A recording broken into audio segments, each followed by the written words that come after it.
자, 오늘도 변함없이 암호를 선생님이 삼음절로 달리겠다. 그러면 중간중간에 달 테니까 그 암호를 모아가지고 선생님한테 카톡으로 써주면 되겠지. 자, 가봅시다. 선박이 항해할 때 일반적으로 선체에는 조파저항 세 가지가 나오네. 조파저항, 마찰저항, 조화저항. 리트라면 이렇게 세 가지 대상이 보통은 나온댔고, 수능이면 세 가지 대상이 나오기는 쉽지는 않지만 나온다면 이런 식으로 대놓고 편하게 나 이 세 개에 대해서 앞으로 설명해 줄게 라는 식으로 지문을 쓸 거야. 그러니까 크게 겁먹을 필요는 없지. 자, 세 종류의 저항이 작용하여 운항 효율에 영향을 준다. 항해하는 선박을 상공에서 보면 선체 측면에서 비스듬하게 나아가는 물결과 선미에서 선박의 진행 방향과 거의 수직으로 나가는 물결이 있다. 자, 어떻게 읽어야 된다? 두 개네. 선체 측면에서 나가는 거, 선미에서 나가는 거. 그림으로 보면, 그지? 미리 그려놨네, 그지? 이게 배야. 사람 얼굴 같은데 배네, 배. 선미 하니까 선미 떠오르네. 선미 얼굴인가 이게? 선생님 선미 실제로 봤는데 이쁘더라고. 근데 진짜 말랐어. 너무 말랐어. 춤도 추고 그러던데. 아, 춤추지? 가수니까 춤춰야지. 어쨌든 선체 측면에서 비스듬하게, 그치? 이거 또 미리 그려놨으니까 좀 그렇네. 보면 정말 너무 더럽다. 자, 선체 측면에서 이렇게 비스듬하게 나아가다가 선미에서는 거의 수직으로 뻗어나간대. 그러겠지? 비스듬하게 나아가다가 뒤로 가면 자연스럽게 이렇게 밖으로 빠져나가는 그림이 나온다는 얘기야. 이렇게 외워주면 되겠네. 마치 선미의 머릿결처럼. 알 수 없는 드립. 어쨌든 선체 측면에서 비스듬히 나아가는 물결과 이항 대립해야지. 두 개의 대상이 써져 있는 거야. 선미에서 선박이 진행 방향에 거의 수직으로 나가는 물결이 있다는 것을 알 수 있다. 물결은 선박이 물의 표면을 밀어내면서 진행하기 때문에 생겨나는 것으로 선박의 운항에 뭐로 작용한다? 저항으로 작용한다. 글이 길어지거나 읽기 힘들면 뭐에만 집중한다? 주어랑 수어에만 집중을 해본다. 물결은 결국 뭐다? 저항이다. 근데 글이 보통 기술 지문이라면 선생님이 이런 얘기를 했었어. 우리가 과제를 달성해야 되는데 이 과제는 목표일 수도 있고 플러스겠지? 또는 문제사항일 수도 있다. 그치? 문제사항을 극복하는 의미에서의 과제일 수도 있고 목표를 달성하는 의미에서의 과제일 수도 있다. 그러면 이 과제를 결국 이뤄내기 위해서 소음 오졌고. 자, 과제를 달성하기 위해서 사용하는 수단, 솔루션이지. 솔루션. 스페링 오졌고. 자, 솔루션이 뭐다? 수단. 한글로 해도 수단 S네. 그치? 수단이 바로 기술이다. 이 글은 근데 어디에 초점이 맞춰져 있어? 저항이라는 문제 상황에 초점이 맞춰져 있고 이 저항을 해결하기 위한 기술을 설명해 주기도 하고 있어. 어쨌든 이런 틀에서 기술 지문을 우리가 봤을 때 조금 도움을 받을 수 있을 것 같다 라고 느 선생님이 말씀을 하신다. 자, 이와 같이 유체 속을 운동하는 물체가 파동을 일으킴으로써 받는 저항이 조파저항이다. 이와 같이 집약하고 있네. 자, 재밌는 거는, 재밌다기보다는 이게 만약에 좀 어려운 글이었고 되게 고수의 글이었다면 처음부터 이렇게 조파저항을 주지는 않을 거야. 그치? 수능이고 쉬운 글이기 때문에 세 가지 대상이나 우리가 설명을 해야 되기 때문에 서론에서 그냥 바로 조파저항 때려주는 거지. 아주 친절한 거야. 자, 그러므로 물결을 크게 만드는 선박일수록, 이거는 과테말라에 계시는 수능 국어 선생님들도 강조하는 표현, 선박일수록 뭐뭐할수록 뭐뭐하다. 앞부분은 별게 없고 운항 속도를 높이면 조파저항은 점점 커진다. 속도랑 비례 표현이네. 처음에는 조파저항이 속도의 제곱에 비례해서 증가하지만 뭐야 얘들아, 비교 표현 나왔네. 뭐뭐일수록 뭐뭐하다라는 건 대한민국의 어떤 선생님들도 다 강조할 거야. 선생님이 그 중에서도 더 강조하고 싶은 미시 표현은 뭐다? 항상 비교 표현이었다. 비교 표현은 무조건 선지화된다. 이것도 선생님들이 강조하시겠지. 자, 처음에는 조파저항의 속도의 제곱에 비례해서 제곱에 비례하네. 어느 정도 속도가 빨라지면 제곱값보다 더 크게 증가한다. 자, 처음에는, 나중에는 이라는 시간 표현을 통해서 비교를 하고 있어. 이 속도에서는 아무리 엔진의 추진력을 높여 도 표현 나왔네. 도라는 건 아주 중의적인 표현으로서 이런 표현이 문장에 나오면 그냥 그 자체로 중요하다라고 선생님이 얘기했지. 속도 변화가 거의 없는 상태가 되는데 이를 조파 저항의 벽이라 부른다. 통곡의 벽이네. 통곡의 벽. 자, 뭐 나왔다? 매력적인 개념이 나왔다. 매력적인 개념이야. 그리고 따옴표 표현 나왔다. 그리고 도 표현 나왔고 비교 표현이 중첩되어 있네. 위치상으로도 이게 뭐야? 서론의 마지막이네. 너무너무 중요하네. 자, 이쯤에서 암호 하나만 대주겠습니다. 암호 불이야 불. 선생님 지금 프랑스에 있거든. 프랑스의 어떤 시골 마을 어떤 몽쇼 모르겠어. 어떻게 이렇게 발음을 하는데 결혼식 와가지고 선생님이 하루 종일 일을 했어. 이제 결혼식 그 테이블 나르고 에이시안 로열 서번트처럼 아주 열심히 일을 했고 지금 잠깐 쉬는 시간에 이걸 만들어서 여러분한테 배포를 하고 있다. 선생님은 놀러 온 게 아니다. 선생님은 뭐 하러 왔다? 일하러 왔다. 자, 조파저항의 벽. 어쨌든 통곡의 벽이지 문제 무조건 나온다고. 그러면 조파저항은 어떻게 줄일 수 있을까? 수능에서 문제 제기가 아니라 물음표 표현이 나오면 거기에 대해 우리는 뭘 한다? 답을 한다. 답을 할 수 있으면 한다. 인문 철학 지문에서는 우리가 답을 할 수 있을 거야. 하지만 기술 지문에서는 우리가 기술 정보 지식 있어 없지? 그치? 없으니까 우리는 답을 할 수 없지. 하지만 답을 해야 된다. 이 질문에 대한 답을 우리는 무조건 구해야 된다라고 생각하고 뒤를 읽으면 그에 대한 답이 나오는 거지. 너무 뻔한 말이었어. 자, 선박을 가늘고 길게 만들면 조파저항은 감소한다. 해결책이네. 그지? 문제 상황에 대한 해결책 기술 하나 나왔네. 칼처럼 날카로운 형태를 가지면 이렇게 얇은 배를 만들면 이제 여기에 이제 선생님이 이렇게 있어. 조파저항이 작겠지. 그러나 뭐가 있어? 한계가 있네. 한계. 기술 지문의 하나의 특성은 어떤 해결책으로서의 기술이 하나 나오고 또 해결책으로서의 기술이 두 개 나오면 얘네들은 시간적으로 차이가 있는 거지. 그러면 이전 기술은 분명히 한계가 있고 그치? 새로운 기술은 이 한계를 극복한 기술일 거야. 물론 이 부분에서 이게 뭐 이전 기술이고 이후 기술 이런 건 아니지만 전반적으로 기술 지문에 글이 그렇게 써져 있고 이 부분도 사실 그런 식으로도 볼 수 있는 거야. 앞뒤로 가늘고 긴 모양으로 만들면 그치? 어느 정도 문제를 해결해 줄 수 있지만 여전히 한계가 있다. 따라서 뭐가 필요하다? 뒤에 나오지. 구상선수가 필요하다. 뭐가 더 중요해? 구상선수가 더 중요하지. 자, 어쨌든 복원력이 감소해서 선박이 쉽게 뒤집힌다. 그치? 선생님이 영국에서 이 푼팅이라는 배를 tas는데 이렇게 되게 얇고 뒤에서 사람이 이렇게 노를 저어주는 거거든. 근데 한번 배가 뒤집혔네. 선생님 아주 물에 흠뻑 젖었네. 다행히 수면이 그렇게 깊지 않아가지고 목숨은 부지할 수 있었지만 마탱이가 갔어. 그지? 어쨌든 얇은 배는 타지 마. 카누 같은 거 정말 타면 안 돼. 무조건 한 번은 기울어진다.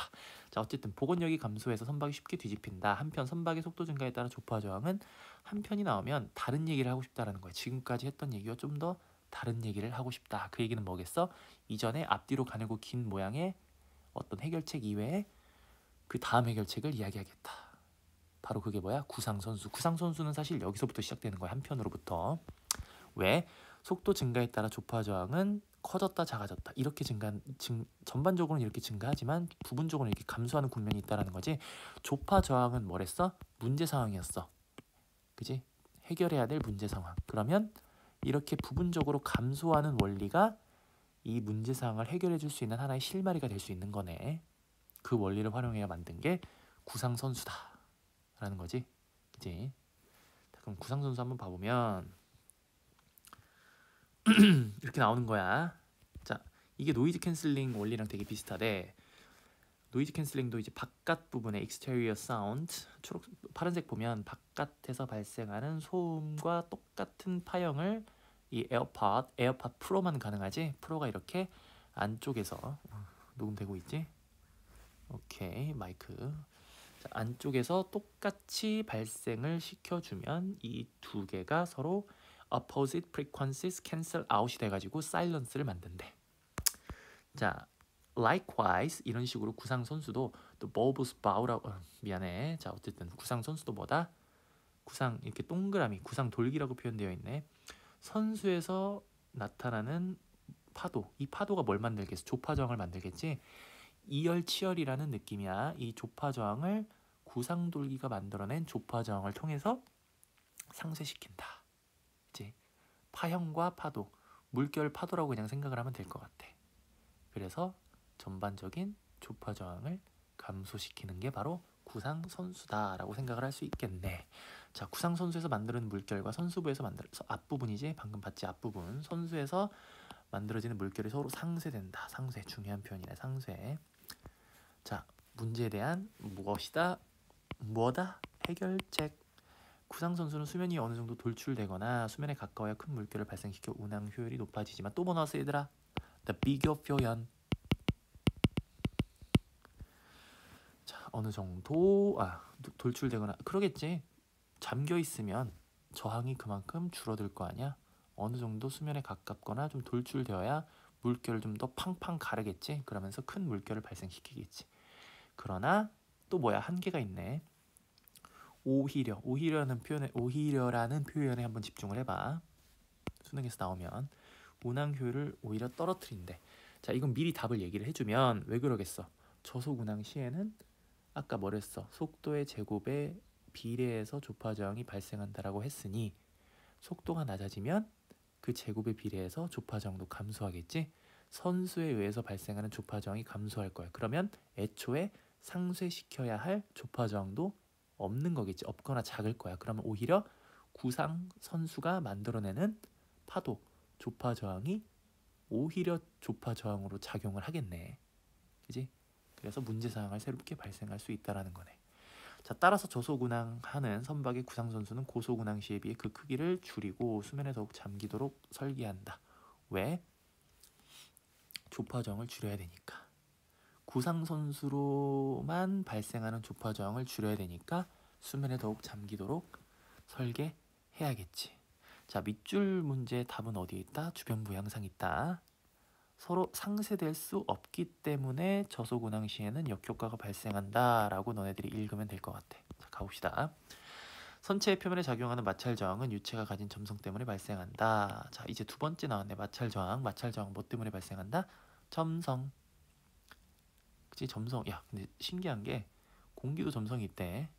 공기도 끈적거린대. 물도 끈적거린대. 우리는 뭐 끈끈이만 생각을 하는데 공기도 유체. 유체는 얘들아 공기랑 물을 유체라고 하는 거야. 어쨌든 둘 다 점성이 있다. 그 속에서 물체가 이동하면 물체의 표면을 따라 물체의 진행을 방해하는 힘이 작용한다. 끈끈하니까 끈끈이 같은 거 이제 이제 파리 잡을 때 우리 끈끈이 쓰잖아. 파리를 못 움직이게 하는 것처럼 이 물도 물을 가르는 선박을 잡아두는 거겠지. 자, 그런데 또 비교 표현 나오네. 공기가 물 위에 있는 선체에 작용하는 마찰 저항도 도표현 또 나왔어. 있지만 대부분의 반대는 뭐야? 소부분은 아니고 일부겠지. 일부. 이항관계 대포 항상 기억하시고, 물속에 잠기는 선체에 발생한다. 이때 물속에 잠긴 선체에서 작용하는 마찰 저항은 선체 속도의 제곱과 아이들아, 너네들이 기억할 건 뭐냐면 이 지문 이미 읽었잖아. 조파 저항, 마찰 저항, 조화 저항 모두 속도에 비례해. 근데 조파 저항은 속도의 제곱에 비례하고 마찰 저항도 속도의 제곱에 비례해. 조화 저항은 뒤에 나오지만 그냥 속도에 비례한다라고만 나와. 제곱이라고는 얘기 안 나와. 그리고 조파 저항은 어느 정도 수준 이상이 되면 속도 제곱 그 이상만큼의 어떤 저항을 만들어내기 때문에 통곡의 벽이 발생한다라고 했지. 그게 뭐였어? 조파 저항의 벽. 그리고 또 재밌는 거는 지금 방금 우리 하나 읽었잖아. 마찰 저항은 뭐랑 관련이 있다? 점성 때문에 발생한다. 자, 뒤에 나오지만 조화 저항도 뭐 때문에 발생한다? 점성 때문에 발생한다. 이런 공통점이 있어. 이건 좀 외워줬으면 좋겠어. 자, 가봅시다. 어쨌든 또 비교 표현이 나왔어요. 선생님, 비교 표현은 무조건 선지화됩니다. 그냥 무식하게 외우세요. 이때 물속에 잠긴 선체에 작용하는 마찰 저항은 선체 속도의 제곱과, 이제 이 부분을 선생님 방금 얘기한 거야. 그런데 얘들아, 또 뭐야? 분류해야지. 이항 표현 나왔네. 이건 선생님이 뭐 부가 표현이라고 얘기하잖아. 부가 표현.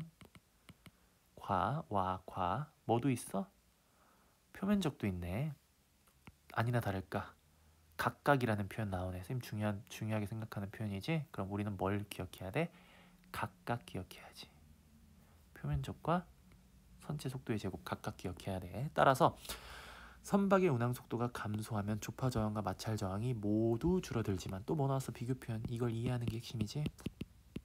이해가 안 되면 그냥 외우기라도 해야지. 중요하다라고만 생각하고 넘어가도 되고 선박의 운항 속도가 느릴수록 과테말라에 계시는 국왕님들도 강조하는 표현.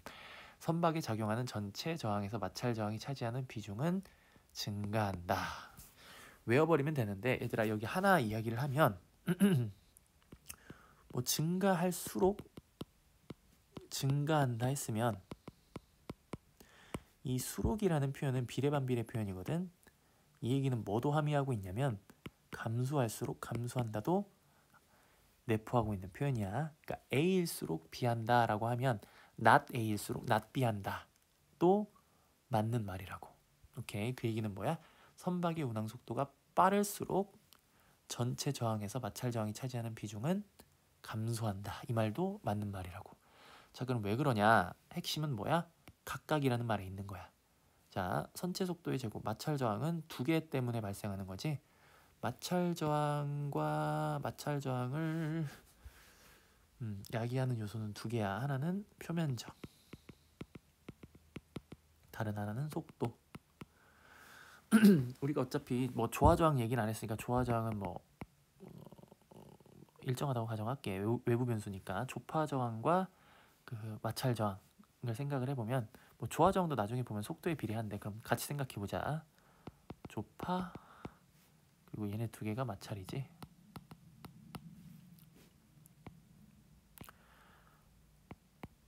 자, 속도가 증가하면 속도의 제곱에 비례해서 마찰 저항도 증가할 거고 조파 저항도 증가할 거고 뭐 조화 저항도 증가할 거야. 그치? 그런데 속도가 감소하는 거 먼저 봐야겠구나. 감소한다라고 썼으니까 감소한다고 봐야겠네. 속도가 감소하면 그 제곱에 비례해서 마찰 저항도 감소하겠지. 조파 저항도 감소할 거고 조화 저항도 감소할 거야. 근데 표면적에 의해서 발생하는 마찰 저항 부분은 그대로 남아있겠지. 그지? 그러면 마찰 저항이 차지하는 비중은 전체 저항에서 기존보다 증가하겠지. 왜? 표면적에 의해서 발생하는 마찰 저항은 변하지 않으니까, 유지가 되니까. 오케이? 상수와 변수네. 속도에 의해서 발생하는 마찰 저항, 조파 저항, 조화 저항은 감소할 거야. 그런데 다른 저항과 다르게 마찰 저항은 속도뿐만 아니라 표면적에 의해서 발생하는 저항도 있다. 따라서 표면적에 의해서 발생하는 저항은 그대로 유지되기 때문에 전체 저항에서 마찰 저항이 차지하는 비중은 증가하겠지. 뭐 때문에? 표면적에 의해서 발생하는 마찰 저항은 그대로 유지가 될 거기 때문에. 그럼 반대로 속도가 빨라질수록 표면적은 또 그대로 유지될 거 아니야? 그러면 전체 비중에서 전체 저항 중에서 마찰 저항이 차지하는 비중은 속도가 빨라질수록 감소하겠지. 오케이. 어쨌든 우리가 기억할 건 그 이 원리랑 나아가서 A일수록 B하다라는 말은 not A일수록 not B하다까지 포함하는 말이다 라는 걸 기억했으면 좋겠다. 자, 넘어갑시다. 자, 그래서 뭘 줄이지 않고 속도를 줄이지 않고 마찰 저항을 줄이기 위해서는 물속에 잠기는 전체 표면적을 줄여야 된다. 왜? 표면적도 마찰 저항을 일으키는 하나의 일부이기 때문에. 자, 다음 가보면 유체 점성 때문에 발생하는 저항에는 조화 저항도 있다. 세 번째 나오네 이제. 조화 저항. 조화. 자, 여기서 두 번째 암호 들어갑니다. learn. 그치? learn이야, learn. 두 번째 암호는 learn. 자, 선체 표면 근처에서 점성 때문에 선박의 움직임을 따라 같이 움직이는 얇은 물에 막이 만들어진다. 자, 이번에도 점성 때문에 발생하는데 막이 만들어진대. 배가 이렇게 있으면 얇은 막이 이렇게 형성이 되네. 이것을 경계층이라 부르는데 경계층 네이밍 해줬네. 이름은 그 대상의 속성을 가장 극명하게 알려주는 거지. 경계층이잖아 말 그대로. 오, 또 비교 표현 나왔어. 무조건 나오지. 그리고 수치가 나왔네. 과학기술 경제지문에서는 이렇게 숫자 표현이 나오면 집중합시다. 순간 눌러준다. 선미로 갈수록 점점 두껍게 변해서 대형 선박의 선미에는 1m. 와, 사람 키만큼이네. 선생님 여기 지금 프랑스에서 결혼하는 그 필릭스라는 친구의 남편이라는 그 뭐시기야. 둘 다 남편이지. 그지? 남편. 둘 다 남편이네. 베프가 이런 얘기 하면 안 돼. 키가 2m가 넘어. 2m가 와 2m가 넘어. 진짜 커. 팔도 막 이렇게 길고 선생님 이렇게 돼 있어. 이렇게 막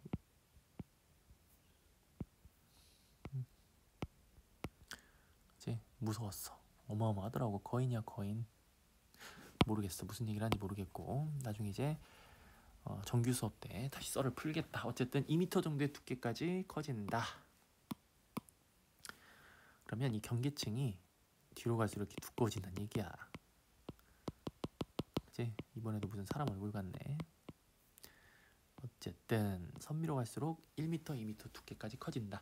경계층이 선체 표면에서 떨어지면 큰 소용돌이를 만드는데 이러한 현상을 박리라고 부른다. 얘들아 뭐 나왔어? 매력적인 개념 또 나왔네. 그리고 수식형 개념정이네. 앞에서 뒤를 수식하는 식으로 개념정의가 되어 있네.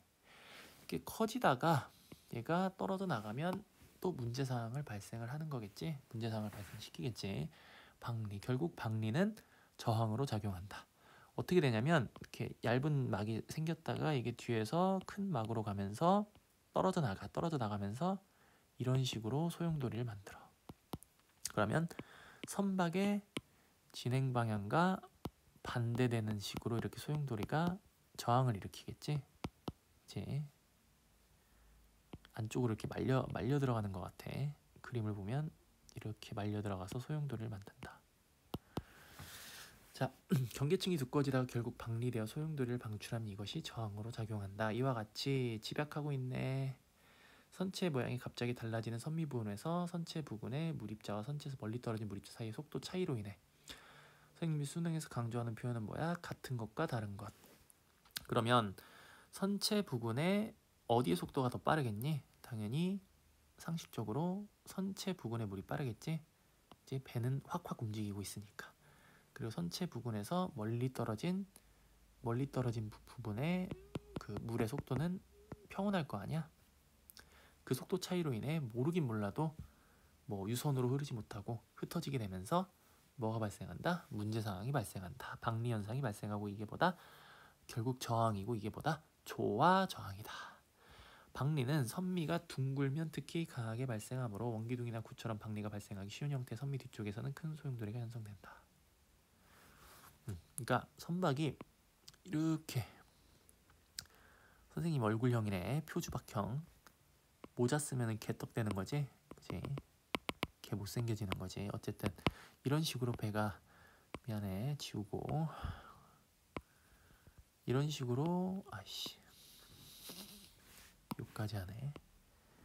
배가 이런 식으로 생기면 더 막이 두꺼워져 가지고 소용돌이가 더 크게 발생한다는 얘기야. 자, 그래서 또 한 나오네. 또 한 나오면 뭐야? 무조건 문제가 된다. 지금까지 했던 말과는 다른 또 다른 얘기를 하고 싶다. 왜? 선지에 내고 싶어서. 왜? 내고 싶은 선지가 부족해서. 막판이 되니까 집중력이 떨어지네 선생님. 자, 선박의 운항 속도가 빠를수록 소용돌이가 생기는 정도가 커지게 된다. 여기도 이제 비교 표현 나오네. 비교 표현이 아니라 비례 표현 나오네. 선생님이 처음 얘기했던 그치? 조파저항, 마찰저항, 조화저항 모두 속도에 비례한다. 하지만 조화저항은 제곱까지는 아니고 그냥 속도에 비례하는 거고 조파저항, 마찰저항은 속도의 제곱에 비례한다. 박리가 발생하지 않게 선미를 매끈하게 만든 형태가 유선형이다. 어떻게 만들어야 되냐면 유선형은 뭐야? 앞부분은 곡선으로 만들고 이렇게 만들고 뒷부분은 아주 유려하게 오씨 이렇게 빠져나가는 거지. 이게 유선형이네. 어뢰같이 생겼네. 어뢰도 유선형이겠지. 그치? 이렇게 생겨야 저항을 최소화할 수 있다. 앞부분을 곡선으로 만들고 뒤쪽으로 갈수록 뾰족해지게 만든다. 이것도 일종의 비교 표현이 될 수 있겠네. 별게 없지? 별게 없어. 별게 없고 정보가 참 많고 이걸 우리가 기억을 했으면 좋겠어. 배경지식화해서 기억할수록 수능에 나올지 안 나올지 모르겠지만 이 5회 지문들 중에서는 황종율관이랑 두 번째 무슨 뭐였지? 그 뭐야 그거 그 동맥맥과 하는 거. 아우 선생님이 기억력이 감퇴돼가지고 기억이 안 나네. 어쨌든 두 번째 정치 지문과 이 세 번째 선박 지문 세 개를 비교해보면 마지막 지문이 수능에 나올 확률이 높을 것 같아. 자, 그럼 가봅시다. 문제 빨리 해결하고 끝냅시다. 조파 저항이 크게 영향을 미치는 요인 뭐였어? 속도였네. 선체의 형태와 선체에 작용하는 저항은 어떤 관계인가? 유선형 나왔지, 유선형. 그리고 뭐 구상돌기도 나왔고, 선박 운항 시 선체 표면 부근에 경계층이 발생하는 이유는 뭐야? 점성이지, 점성. 거의 이거 지식화해야 돼. 일정한 속도에서 수면 속 선체의 표면적을 줄이지 않고, 두 개 대상 나왔네. 표면적 그리고 속도, 상수와 변수, 일정한 속도. 두 가지 변수를 모두 통제하면서 마찰 저항 줄일 수 있는 방법 없지? 자, 우리가 글을 읽을 때 각각에 집중하고 문제 상황에 대한 해결책에 집중하고 비교 표현에 집중을 했으면, 그지? 그냥 결국 이 부분에 집중을 했으면 답은 4번 간단하게 나오는 거였어. 5번 선체에 작용하는 전체 저항 중 마찰 저항이 차지하는 비중은 선박의 속도에 따라 어떻게 변화하는가? 방금 봤지? 이제 역시 비교 표현이 참 중요하구나 라는 걸 알 수 있겠네. 자, 19번 마찰 저항과 조화 저항은 모두 물이 지닌 점성 때문에 발생한다. 외우세요. 맞지? 선박이 조파 저항의 벽에 부딪힌 경우 엔진의 추진력을 높여도, 그치, 이게 뭐였어? 통곡의 벽. 선체를 가늘고 길게 만들면 선체가 수면에 일으키는 파동이 줄어 조파 저항이 감소하지만 복원력도 감소하므로 기존 기술의 한계. 선미가 뾰족한 경우, 선미는 뾰족해, 선미는 말랐어. 선미 이뻐. 선미가 이런 얘기 안 할래. 자, 나중에 할게. 선미의 경우 조화정이 감소하는 이유는 선체 표면 근처에 경계층이 떨어져 소용돌이가 형성되는 현상이 완화되기 때문이다. 그지? 경계층이 떨어져. 그지? 이게 뭐였어? 박리 현상이었지? 수식형 개념 정의로 된 박리를 이야기하지 않고 그대로 패러프레이징하고 있다. 5번 개소리죠? 조파 저항과 박리, 말도 안 되는 걸 서로 이어주고 있네. 꺼지시고요. 자, 20번. 자, 기억 이후로 가장 적절한 것은 아까 봤네. 야, 얘들아, 수능에서 적절한 거 고를 때는 나머지 4개는 다 개소리인 거야. 개소리. 그냥 소리가 이상하면 왈왈 개가 짖는 소리구나 하고 그냥 넘어가면 돼. 5번에만 집중하면 돼. 답인 거는 딱 보여. 물론 이건 너네들이 조금 좀 어려워. 앞부분은 쉬워. 구상선수가 발생시킨 물결이 상쇄되지 않아. 주변부에 상쇄라는 표현이 있었지?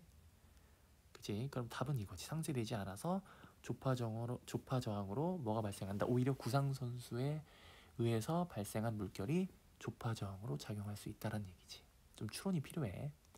그리고 이 뒷부분은 그냥 수능이었으면 그냥 무시하고 EBS이기 때문에 너네들이 기억했으면 좋겠어. 당연히 그 구상선수의 표면적으로 인한 마찰 저항의 비중이 증가하겠지. 왜? 구상선수는 그 물결의 표면에 가깝거나 표면에서 조금 드러나야 그만큼 저항을 더 만들 수 있어서 선수에 의한 조파 저항을 상쇄시킬 수 있는데, 선수에 의한 조파 저항이 느린 속도로 인해 발생이 별로 안 되면 상쇄도 안 될 거고, 그만큼 배의 표면적은 구상선수 때문에 증가할 거 아니야.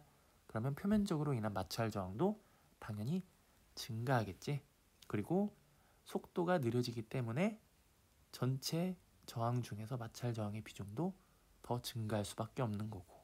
그치? 이거는 수능이었다면 이런 식으로까지 아니라 뒷부분을 내진 않았을 거야. 하지만 EBS이기 때문에 우리가 왜 그런지에 대해서는 기억을 합시다 라고 선생님이 남기고 싶네. 어쨌든 다른 거 봐보면 줄어든 속도에 비례해서 조파 저항이 증가하지 않지. 줄어들면 그만큼 조파 저항은 감소하겠지. 속도의 제고에 비례해서 감소할 테니까. 자, 속도가 줄어듦에 따라서 조화 저항이 구상 선수가 조화 저항을 발생시켜? 뭐 개소리지? 이런 식으로 적절한 거 하나 고를 때 나머지들은 다 개소리인 거야. 그치? 구상 선수의 무게만큼 복원력 개소리지? 다 개소리네. 개소리. 왈왈왈. 자, 21번 넘어갑시다. 컨테이너 운반선 운항 속도가 2배로 증가하면, 자, 조화 저항은 2배로 증가할 거고 나머지는 4배로 증가하겠지? 일정 수준까지는. 왜? 제곱에 비례하니까. 그런데 두 번째, 이 평소 운항 시에 비해 무게는 절반 정도래. 그러면 무게는 이렇게 나오네. 또한이라는 표현을 타고 무게가 절반으로 감소하면 표면적은 50% 감소한다. 그 얘기는 뭐야? 덜 무거워지면 그만큼 뜨겠지. 그만큼 뜰 거야. 그런 얘기를 하고 있지. 그럼 바로 너네들 풀어봤으니까 답만 얘기할게. 선체에 작용하는 조파 저항이 평소에 비해 4배 이상으로 증가하겠지. 그지? 제곱에 비례하니까 경계층이 무립자와 선체에서 멀리 떨어진 무립자 사이에 이게 뭐야? 조화 저항이지. 그지? 속도가 증가하면 속도에 비례한다고 했으니 선체에 가까운 무립자랑 선체로부터 떨어진 무립자 사이의 속도는 다를 거야. 여기서 마지막 암호 들어갑니다. 마지막은 아니고 마지막에서 두 번째 암호 제야 그리고 이 문제 풀고 마지막 암호 줄게. 자, 3번 평소에 비해 줄어든 선적의 무게와 같은 양의 평형수를 주입한다면 그지? 전체 저항에서 마찰 저항이 차지하는 비중은 평소에 비해 줄어들겠지. 왜? 속도는 높아졌어. 표면적은 유지가 되겠지. 왜? 같은 양의 평형수를 주입하니까 표면적은 그대로 기존 상태와 똑같이 유지될 거 아니야. 그러면 지문에서 봤듯이 속도가 빨라지면 그만큼 마찰 저항이 차지하는 비중은 평소에 비해 줄어들겠지. 자, 평소에 비해 줄어든 선적의 무게보다 적은 양의 평형수를 주입한다면 그만큼 표면적은 어떻게 되겠어? 전체 또 헷갈리네. 이거 지난번에도 헷갈렸는데. 평소에 비해 마찰 저항이 감소하겠군. 자, 속도에 의해서 마찰 저항은 4배 증가했어. 그런데 평소에 비해 무게가 줄었기 때문에 표면적은 50% 감소한 상황에서 그지? 적은 양의 평형수를 주입하면 50%보단 좀 덜하게 표면적이 감소할 거 아니야. 한 20% 감소했다라고 보자. 표면적이 줄어든 만큼 마찰 저항은 감소하겠지만 이미 속도에 의해서 4배 마찰 저항은 증가했지. 따라서 마찰 저항은 감소하지 않을 거야. 증가할 거야. 그치? 50% 이하만큼 표면적이 감소한 것보다 4배만큼 증가한 속도에 의해서 증가한 마찰 저항이 훨씬 더 세기 때문에. 자, 평소에 비해 줄어든 선적이 무게보다 많은 양의 평형수를 주입한다면 그지? 그러면 조파 저항의 영향력은 더 증가하겠지. 그지? 구상선수가 더 깊이 잠긴다면. 그지? 그리고 속도까지 증가했기 때문에 조파 저항은 더 증가하겠네. 구상선수의 역할이 더 떨어질 거 아니야? 오케이, 여기까지 마무리를 짓고 마지막 문제 답은 4번이고 마지막 암호는 리달리. 이제 프랑스 발음으로 조조조. 자, 고생하셨습니다. 여기까지 선박을 끝낼게. 빠이빠이. 곧 봅시다. 사랑해 여러분. I love you.